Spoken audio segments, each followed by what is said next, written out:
Hello, welcome. This is the examiner's report for pre-tutorial 2 and also my way of giving you a wrap-up for pre-tutorial 2 and tutorial 2. Now, let me just say that today, right now, it is the 23rd of September 2020, almost 3 p.m. already. I'm telling you the date so you know this is not some pre-recorded video that I did like many months ago, okay? In fact, a bit tired. Why? Because I just finished filming lectures 7 and 8. So just some fun facts behind the scenes. It takes about 5 to 6 hours to film each lecture.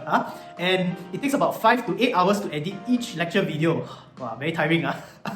Very labor intensive, and it's just me. I actually see it as a moral obligation to help you learn well. Why? Because like, I just look at my peers now. I graduated 7-8 years ago, okay? About 1/3 to half of them, okay, they are doing coding in their work. Even if their work is not technical, they are still doing coding. Like one of them, my junior by one year, okay? She's in the music industry, marketing, okay? Guess what? Not only does she have to do Excel, she also has to write code. Now she has to learn JavaScript and all that other stuff all on her own. So I have a lot of friends also, my peers, right? We have to learn this, and well, we didn't have any courses like this, so we had to learn it the difficult and painful way. I mean, like you think about it, my cohort, we're already about 1/3 to half of us, we're already doing all these things, okay? It's going to get even more pervasive in the future. So that means by the time you graduate, it's not like half of you will require coding in your work. No, almost maybe all of you might need to do coding in your work. So it's not something that you can just run away from. And because of this, I see it as a moral obligation to make sure I teach you well and to see that you learn well and are competent in all these things. Okay, enough about all that. So I have revamped the lecture videos and I hope that it is a lot clearer to you. I've learned a lot from the previous batch how to teach VBA better. So I hope that it's better for you, clearer, easier to follow. Okay, now let's talk about pre-tutorial 2, okay? In general, your cohort has outperformed the previous batch. Wow, by leaps and bounds, okay? How am I measuring this? I'm basing this based on the kinds of tree diagrams and Excel if formula that you're doing. Last semester, most people only nested an if in an if, and that's pretty much it. Your cohort, the vast majority of you did more than an if in an if. Many of you did an if in an if in an if. A lot more of you did an if in an if in an if in an if. Wow, right? So it shows how competent you are. It shows that you have already mastered the ability to go so far. Now, this is good, right? Because if some organizations, okay, the Excel, the if formula, okay, for pre-tutorial 2, most of you just go up to 2 lines max. But in the real world, in the working world, you can end up writing if formula that's like 5 or 6 lines long. So now you are there already. You have the competency, you have the capability. So very good, very well done. So I want to congratulate you on being able to learn so much in such a short span of time and to really go so far. That is very impressive. Now, one thing I want to highlight is this. For a tree diagram, okay, there's a misconception that the more complicated it is, the better. Now, conversely, it doesn't mean that the simpler it is, the better it is. No, this is an art, okay? And as an art, it's all about figuring out the right balance. Certain things must be rightly detailed, certain things should be general enough. Some of you miss the point of the learning exercise by reverse engineering so that you get 100%. If you did that, I cannot give you the high marks, okay? Because you totally missed the point. Remember lecture 4, modeling is abstraction, is simplification. What you did is complication.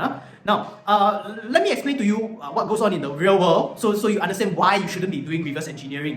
Now, when you do machine learning, one area of machine learning, the AI can take all this data and construct a tree diagram automatically from scratch. So you don't even have to do the tree diagram. The computer do it for you.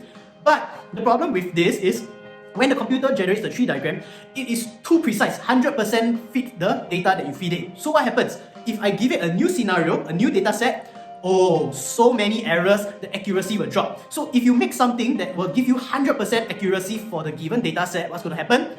I give you new data sets, it's not going to work anymore because you tune it too much to just one data set. So cannot work. So the job of the data analyst, okay, is to prune the trees. Literally, tree diagram, right? Then you cut. So too many branches, cut. We need to simplify. By simplifying, what are we doing? We are generalizing, we are abstracting so that it becomes general enough. If I put in a new data set, it should work with high accuracy. Notice that I use the word high accuracy. I'm not saying 100% accuracy. It is impossible to get 100% accuracy, right? Because a model, translation, right? Simplification, it says too much and too little at the same time. So there will always be things that slip through the cracks when we use abstract models. This is the harsh reality. Now, of course you're asking, why am I teaching you all these things? What's the whole point of making you sink in the reality that you cannot get 100%? Because the harsh reality is that as society gets increasingly more technologized, as we are using algorithms, okay, to manage people, these are essentially non-computable problems, but we are forcing it into, we are forcing algorithms to solve things that cannot be computed well, and we are creating more problems along the way. Now, I give you some funny stories. All these stories are coming out from China because China is leading the advancement in technology. So all these algorithms to manage and govern people, and some of it go hilariously wrong. So I'll give you an example. A couple of years ago, so China implemented this AI thing where the algorithm will scan the traffic camera, and if it catches you using your phone, then you will get fined. So one guy got fined for using his phone during the car because the AI captured him, right? And then he disputed with the police. He said, I never used a phone in my life in the car. So why am I being fined for using the phone in the car? So he argue. At first, the people, they say, they trust the system, but it seems very scientific, right? So must be accurate 100%, right? Then he argued with them. I never used the phone. The police say, no, you are lying, the system is correct. So in the end, he asked, show me the photo. Then what happened to the photo? He scratched his face like that. As you can see, it looks like I'm holding a phone, right? A model says too much and too little at the same time, right? So it so happened that he happened to scratch his face in a way that looks like he's holding a phone. So the AI, the algorithm say, like that, you use a phone, I find you. There's another funny incident where this guy, he lives alone in a studio apartment, and he got hungry, very hungry. So he ordered 10 packets of rice. Okay, now, there is this, then what happened? The algorithm flagged this as suspicious activity. Why? Because the conditional, the tree diagram, one person living alone, small house, order too many food. Suspicious. So what happened? The SWAT team actually showed up at his door.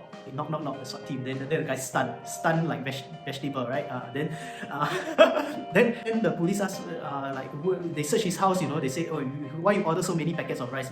You must be hiding people. Turns out no, he was just very hungry. And one of the police officers say, next time don't be so greedy. But here's the thing, you and I can laugh at all these things, but the harsh reality is that all these algorithms, like when you are the one creating the algorithm, the classification model, it makes sense to you. Why? Because of all your preconceived notions, your assumptions, your prejudices, so it looks obvious to you. The whole point of pre-tutorial 2 and tutorial 2 is to make you aware that what's obvious to you is not always obvious to everyone. And in fact, some of these are just assumptions, false assumptions that we project into the world. Very scary, right? If it can happen to other people at fault, then it can also happen to us. Already as it is, if you watch Black Mirror, you see all the dystopian futuristic things, right? As it is, there are some companies that are constantly harvesting a lot of data from us. And there are organizations, there are companies that aggregate all this information from Facebook, from the telco companies, and from other places where they can get data out of you. And they will build models about who you are. Now, there is an insurance company in America, okay, I won't name the insurance company. They offer instant insurance coverage. How does that work? The instant insurance coverage is possible because every day they are collecting data from all these data harvesting companies, okay, and they feed it into their model profile, whether you are high risk for insurance coverage or not, okay? And so every day it updates a model about all the people. Just everybody. It just very blindly has a huge database of everybody. And so that's why I can just go online, I apply for insurance, and I can get instant approval because it already knows, or it thinks it knows who I am. Now that's very scary, right? You can be judged by an algorithm, judged wrongly by an algorithm, and you will never know. I give you this funny story. It happened to me a few years ago. I was in Arizona for a conference, and as you know, Arizona is hot and dry, right? So one day in Arizona, I was very, very unlucky. What happened? I had a stomach ache, so I went back to my hotel room, okay, and then after I did the business, the flush spoiled, cannot work. And then the air conditioning simultaneously broke down, okay? So as I was frantically trying to fix the toilet flush, the room got hotter and hotter, and what happened? So dry, so hot. Then my nose started to bleed profusely in the toilet. Oh, it's a huge mess. Anyway, I went to talk about it on Facebook. I said, wow, this is the worst day of my life. My nose bled while I was trying to fix the toilet. Then what happened? Toilet and blood. Then what do you think? Some algorithm decided that toilet plus blood means I have a period problem. Then for the next couple of months, I keep getting sanitary pad advertisements. Of course, we might laugh at this. It is laughable. But imagine if an insurance company takes that data from Facebook and I have a period problem or whatever. Okay? Then what happens to me? For nothing, I will be unfairly discriminated and without me knowing why. Now, so the whole point of tutorial 2 was to make you recognize that, hey, at the end of the day, a lot of these algorithms, okay, that manage us, whether it's social algorithms or actual computer systems, they are created by you and me, humans. Why is this important? Because when stuff happens and somebody tells you, oh, it's a system, what happens? Then you suck down, you say, oh, system, okay lor. Then you resign yourself, right? We always talk about the system like some perfect entity, like some deity or God, right? But end of the day, the system is created by fallible humans like you and me, right? So we project our own prejudices, we put false assumptions. The system also has this kind of problems, yeah? So I want you to recognize that systems are not infallible. So don't just suck your thumb and say, oh, okay lor, the system like that, so I accept lor. No, don't accept. There is a human behind the scenes who designed this. That person is also responsible, right? So we need to hold more of these systems to account. We need to hold the people who design systems into account. Because why? Now we just say, oh, the system there, okay lor, like that, then we just leave it alone. The developer goes away scot-free, and most of the time it's not done by experts. Coming back to pre-tutorial, I noticed that many of you did not actually hit the word count. You missed the point of the pre-tutorial. The pre-tutorial is about putting in the arts and social science side into the technical aspects. Yeah, okay, we are trying all the if things. Very good, very impressive. But you must know how to evaluate. Otherwise, you're no different from just the developers, the technical people, right? You know how to do, but you don't know how to evaluate. Yeah. So I hope that you make it a point to try to evaluate, try to better understand the algorithms and stuff. One question that kept coming up is how do I improve my writing for pre-tutorial and in my other modules? Okay. And the most common thing that came out was this. So let me explain to you so that for the benefit of every one of you in this cohort. Now, when many of you say, oh, holistic, therefore good, or you say it is fair because of this. Now, we need to be very aware of something. Okay, there's a difference between a descriptive term, a description, and a prescription. Okay, say for example, I say this is natural. Natural is a descriptive term, but some people they say this is natural. They mean it prescriptively. That means natural, therefore good, therefore you should use it. Correct? Now, we cannot just jump from a description to a prescription. Natural, therefore good. Where on earth did that come from? Yeah. So we need to make it only works in your mind because you have an implicit assumption. What is the assumption? Is that you have a certain definition of what is good.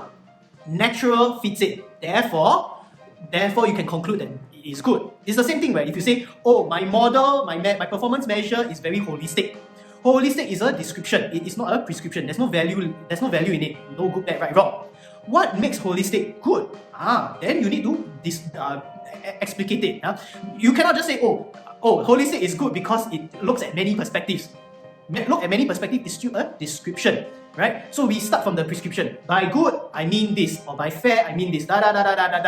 Then you look at the description. Talk about how the thing descriptively matches your definition of good, fair, right, just, or whatever. That is how you close the gap, and that is how you answer the question without us probing you to elaborate more. So that is just a small trick. Okay. So pay attention to the words that you use.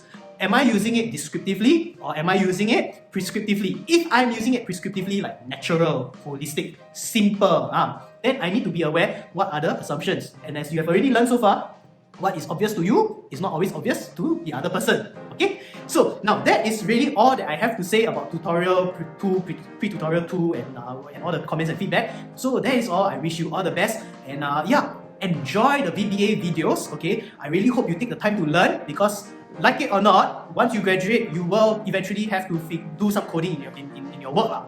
It's becoming an inevitable reality. So take the time, learn it well. I see you work very hard, so I'm putting in more effort to help you learn better. So we work hard together, okay? So all the best and enjoy the video. So see you. Bye-bye.